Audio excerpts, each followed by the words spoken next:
1925 का संगठन 2025 में 100 साल पूरा करके हिंदू राष्ट्र बनाने के लिए लड़ रहा है, और हम सब लोग वही तराजू लेकर तौल रहे हैं कि किसने धोखा दिया, और हम सब बिखरते चले गए। और आज हम इस स्थिति में हैं कि हमारे पास कुछ बचा नहीं है।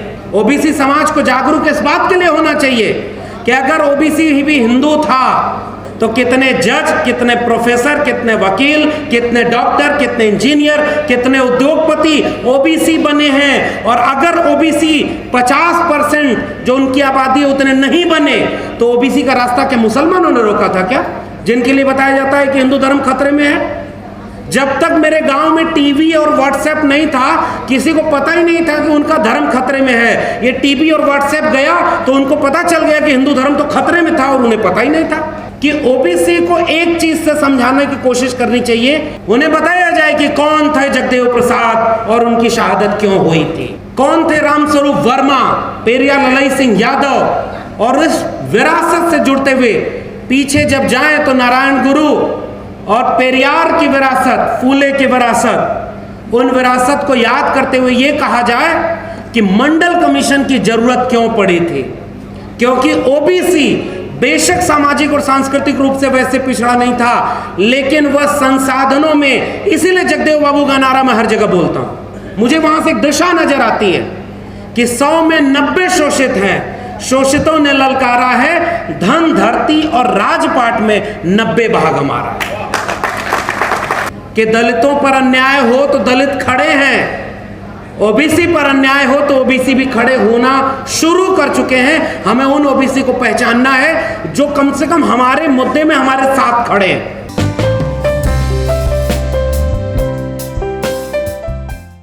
और जो गुमनाम रह गए,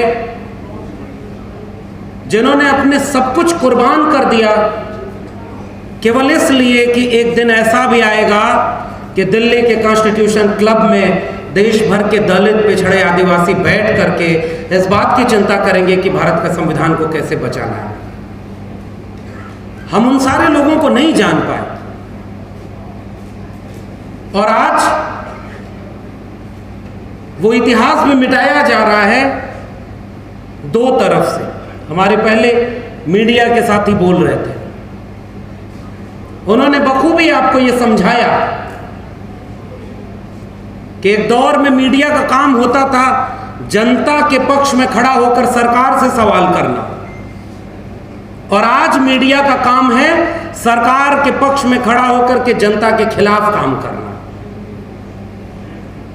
इस दौर में हमारी पीढ़ियों को पता ही नहीं है दरअसल कि हमारे ऊपर कितने तरह के खतरे हैं। जो थोड़े से जागरूक लोग हैं उनमें से कुछ लोग इस परिसर में बैठे हुए हैं। और एक मुश्किल ये भी होती है कि हमारे सामने जो कन्विंस्ड हैं उन्हें ही कन्विंस्ड करने के लिए इस तरह के आयोजनों में हम आते हैं। आप सारे लोग जागरूक लोग हैं, लेकिन हम कौन सी भूमिका निभा सकते हैं? उन भूमिकाओं में उन लोगों को चिन्हित करें कि कौन लोग हमारे साथ हो सकते थे या किन्हें हमारे साथ होना चाहिए। इस देश में जो डॉक्टर उदित राज जी ने बात रखी, मैं वहीं से अपनी बात जोड़ रहा हूं। दलितों की 2-3 पीढ़ियां एक कल्चराइजेशन के बाद इतनी क्षमता तो रखती हैं कि वो एकजुट होकर के अपने मान सम्मान, अपनी प्रतिष्ठा के लिए लड़ सकते हैं। और ये इसलिए हुआ क्योंकि उन्होंने 2 काम किए। उनके साथ 2 वजहें। उनका सामाजिक और सांस्कृतिक शोषण इतना ज्यादा था, उन्हें मनुष्य ही नहीं समझा गया था। इसलिए जब उनके बीच से कोई आइकॉन उभरा जिसने उनके भीतर आत्मविश्वास भरा, तो दलित समुदाय को ये लगा कि हमारी मुक्ति इन रास्तों के जरिए होगी। और वो सांस्कृतिक विमर्श में स्पष्ट थे। डॉक्टर अंबेडकर स्पष्ट थे कि धर्म, जाति और इन सब के नाम पर दलितों की स्थिति, इनके बीच रिश्ता क्या, और वो रिश्ता उन्होंने समझा दिया कि इस धार्मिक संरचना में हमारी मुक्ति नहीं है। और इसके बाद जो 2-3 पीढ़ियां, संविधान में आरक्षण भी पहले मिला, लेकिन एक ऐसा वर्ग, जिस वर्ग से मैं आता हूं, और मैं आजकल इस बात की कोशिश कर रहा हूं दोनों तरफ से, ओबीसी की बात इस तरह के मंचों पर कैसे होती है, या तो उनका मजाक बनाया जाता है या उनसे शिकायत होती है, और दोनों की पृष्ठभूमि बहुत जायज है।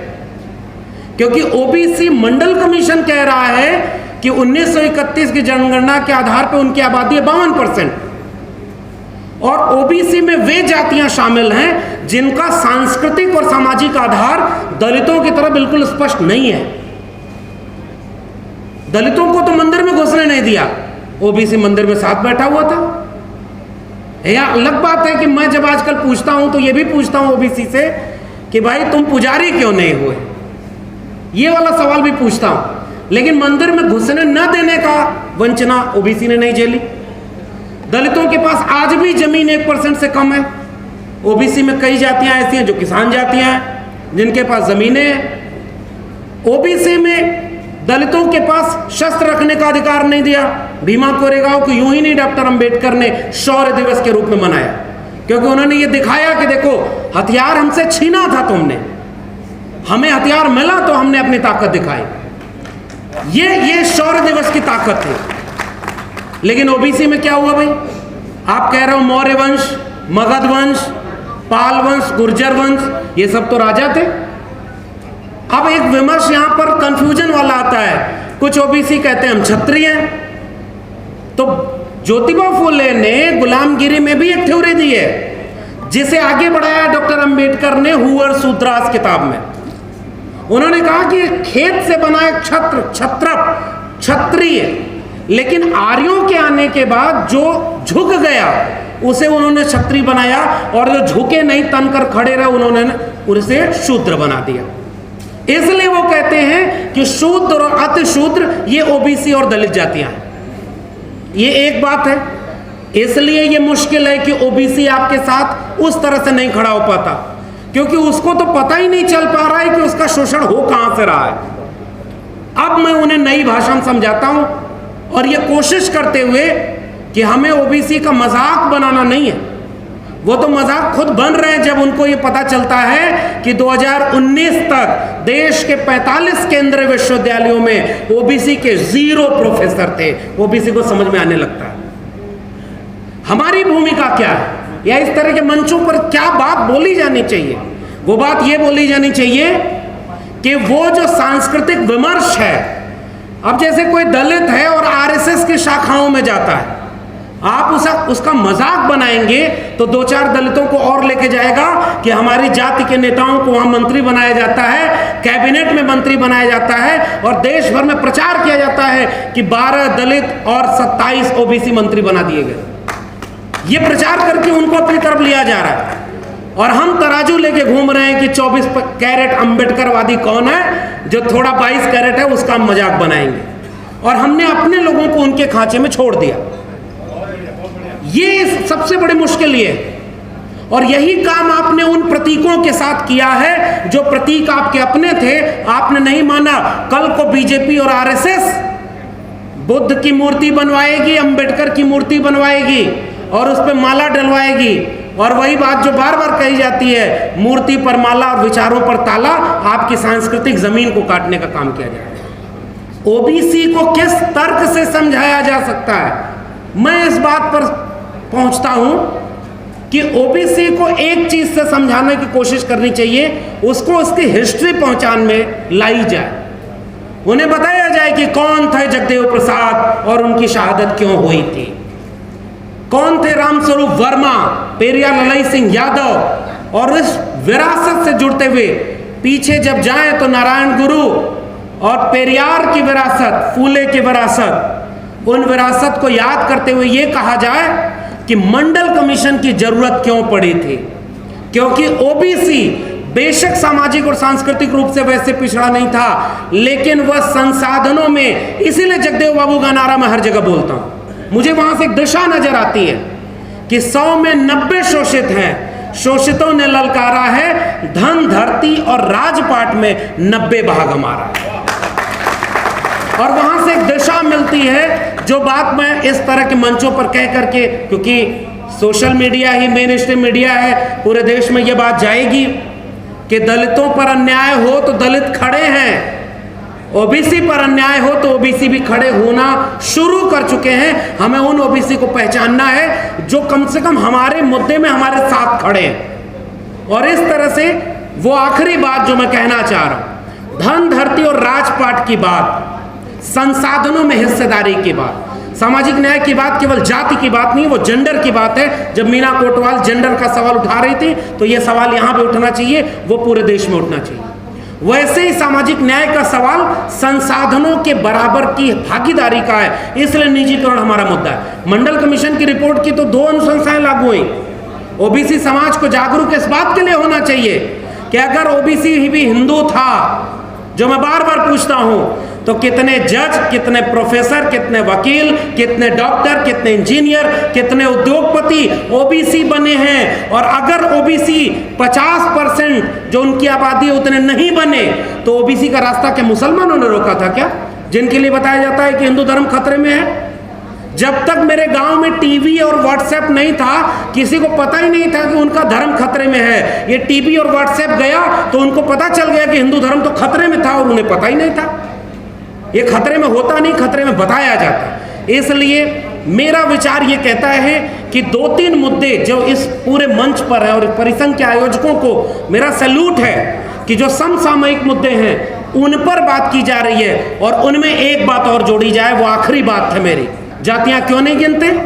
जाति के नाम पर सारा मलाई खाएंगे लेकिन जातियां गिनेंगे नहीं, क्योंकि ओबीसी को पता नहीं कि जातियां गिन लेंगे तो जो जगदेव बाबू का नारा था ना 90% का, जैसे कई लोग कंफ्यूज होते हैं कि शूद्र कहने पे ओबीसी नाराज होता है। भाई जबरदस्ती उन्हें शूद्र कहलाना ही क्यों? आप शूद्र कहोगे वो नाराज होगा, वो हिंदू बन करके धर्म बचाने खड़ा रहेगा, आप क्या करेंगे? मुझे लग रहा है कि अगर श्रमजीवी शब्द दिया जगदेव बाबू ने, रामस्वरूप वर्मा ने, हरियाणा में चौधरी छोटू राम ने नारा दिया कि कमेरा लोग हैं 90% और 10% लुटेरा लोग हैं, तो 90% में तो दलित, पिछड़े, आदिवासी सब आ गए ना। तो श्रमजीवी, कमेरा और परजीवी और लुटेरा का नारा, मुझे लगता है शब्द और भाषा ऐसी चुनिए जिससे एकता बने, विचार को ऐसा चुना जाए जिसमें एकता बने। 1925 का संगठन 2025 में 100 साल पूरा करके हिंदू राष्ट्र बनाने के लिए लड़ रहा है, और हम सब लोग वही तराजू लेकर तौल रहे हैं कि किसने धोखा दिया, और हम सब बिखरते चले गए, और आज हम इस स्थिति में हैं कि हमारे पास कुछ बचा नहीं है। इसलिए मेरी गुजारिश इस तरह के मंचों पर यह होती है, हमारी भाषा वह भाषा हो जो 90% वंचित, शोषित, कमेरा लोगों को एकजुट करे। हमारे मुद्दे वो मुद्दे और जो इस परिसंघ के पोस्टर पर लिखे हुए हैं, जिनसे हम आगे की पीढ़ी को जोड़ सके। साहब, पुरानी पीढ़ी तो बहुत ग्लैमराइज होती है कि हमने मानवर कांशीराम के साथ काम किया, हमने मंडल की लड़ाई लड़ी। बाद की पीढ़ी को पता ही नहीं चलेगा कि मंडल और कांशीराम की लड़ाई लड़ने वाले लोग एकजुट कैसे थे। नई पीढ़ी को इतिहास बताना, और मैंने जो अपना YouTube चैनल खोला उसके पीछे चैनल, मुझे तो पता ही नहीं था, रतनलाल जी बैठे हुए हैं, हम लोग को पता ही नहीं था इससे पैसा भी आता है, और कोई पैसा वैसा आता नहीं, इतना पैसा नहीं आता कि आप उसे लूट करके लंदन भाग जाएं, वो तो खर्चा चलाने का है। लेकिन हमने कोशिश क्यों की? जैसे एक प्रोफेसर का काम है कि उसके क्लासरूम कैसे बने जिसमें सब तरह के लोग हों, वैसे ही मेरी चिंता ये भी है कि मेरा समाज भी वैसा बने जैसा भारत का संविधान और मंडल कमीशन चाह रहा है। इसलिए हमने वो कोशिश की कि इतिहास को जानो, नई पीढ़ी को इतिहास बताइए, मेरी गुजारिश है। और इसलिए हम लोग उन आइकॉन्स को बताएं, उनके सवालों को बताएं, और आखिरी बात इसमें जोड़ी जाए नई शिक्षा नीति की। जैसे ये अग्निवीर आया है ना, वैसे ही कलमवीर भी वो बना चुके हैं। नई शिक्षा नीति में 5 साल के लिए अपॉइंटमेंट होगा, जो प्रोबेशन पीरियड रहेगा 5 साल के बाद तय करेंगे कि इस प्रोफेसर को परमानेंट करना है कि नहीं। जैसे मैं भी 12 साल से टेम्परेरी प्रोफेसर हूं, मुझे भी अभी तक परमानेंट नहीं किया है। आगे क्या करेंगे वो बोलने की बात ही नहीं, आप सब समझदार हैं, इशारा काफी।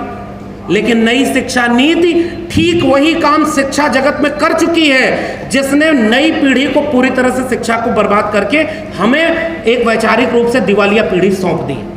और इसलिए मेरी आखिरी टिप्पणी यही है कि बाकी वक्ता भी बोलेंगे, केवल आखिरी टिप्पणी ये है, सबसे महत्वपूर्ण अगर लड़ाई है, सबसे महत्वपूर्ण लड़ाई है, चाहे वो बुद्धा से लेकर के मंडल तक की लड़ाई हो, वो लड़ाई शिक्षा को बचाने की लड़ाई थी।